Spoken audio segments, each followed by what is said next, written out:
Ms. Luna. Thank you very You're much, recognized. Chairman. First and foremost, I would like to take this opportunity to educate the American people on what's really happening right now with these riots. So I see right now there's a lot of back and forth and finger pointing, but the fact is that there is a financial tie to these riots, tied to immigration, that actually leads right back to the Communist Chinese Party. Straight up, the LA riots have been organized by an organization dubbed PSL, the Party for Socialism and Liberation, funded by billionaire Chinese activist Neville Singham, who spends parts of his year by living in Shanghai. In addition to that, although he is not a registered foreign agent, he accepts a lot of money from the CCP and then turns around and funnels it right into some of these violent protests that we're seeing. But it doesn't just stop there. This is not the only organized protest that's using brown people and immigrants as a ruse to push their communist and Marxist agenda.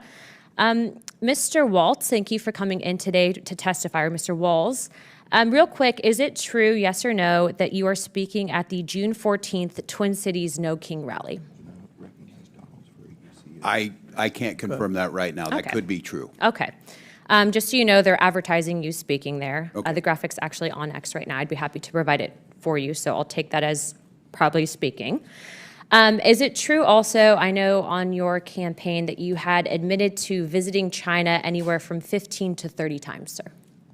Yes or no, please? I did live in China. And No, visiting, sir, in addition to living there and in addition Yes, to having, okay. that's correct. All right, also too, I'd like to note that during your time in Congress that you filed for a $5 million earmark that actually was secured. $2 million of it went to the Harmel Institute that actually collaborated with the Wuhan Institute.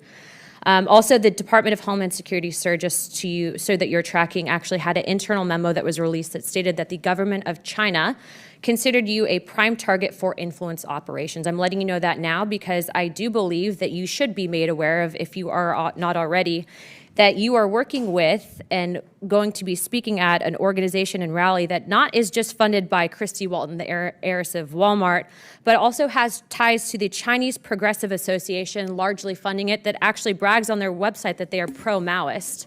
Also, too, funded by the National Endowment for Democracy. I know there's a lot of people on this committee that don't like billionaires interfering in politics, but say nothing when George Soros gets over $260 million from USAID through the last administration that's then funneled into some of these nonprofits and organizations.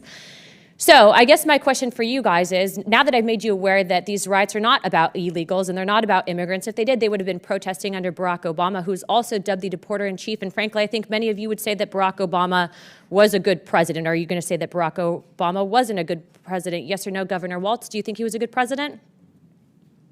Do I think Barack Obama was Correct. the president? I think he did a good job. Okay, how about you, Governor Pritzker? I think he did a good job, yes. Hochul?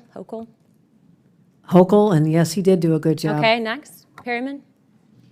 I think President Obama did a good job. So then you would understand that Barack Obama had the very same policies, for the most part, on immigration that Republicans are parroting today, and yet you guys are sitting here saying that we're Gestapo.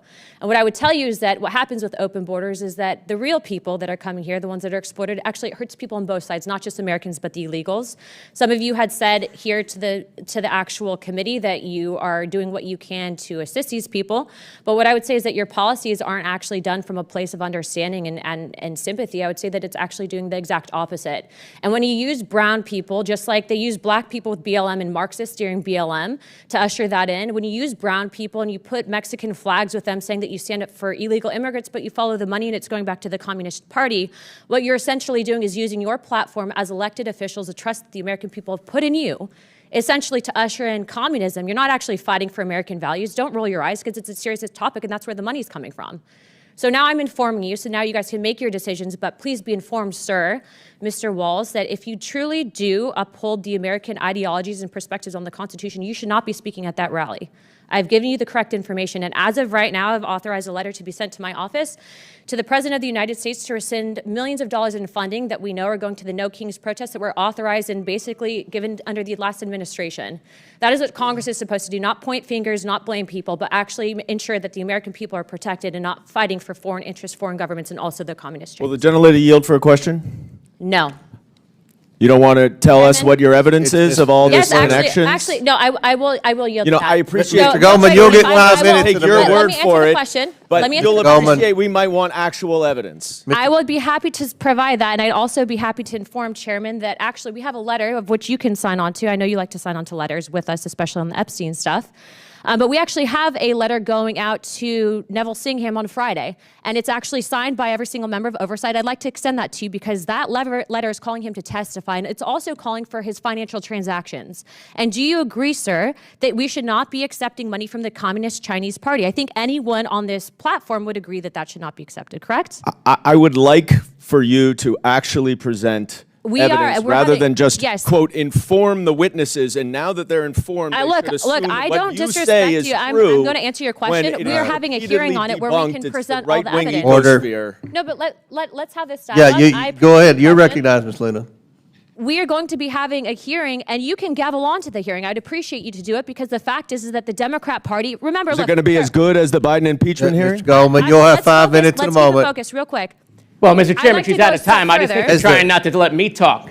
Guys, if you guys want to talk about it, I'll answer the question. But Mr. Singham is also funding Code Pink through his wife. You know, it's my turn. Can we Can we ask Elon to right. divest I know from you know China that. while we're at The it? lady's time's Ties there. expired. The That's right. lady's Thank you time's very much. We'll be expired. having the hearing. Y'all are invited. We might have you guys All right, back. thank you.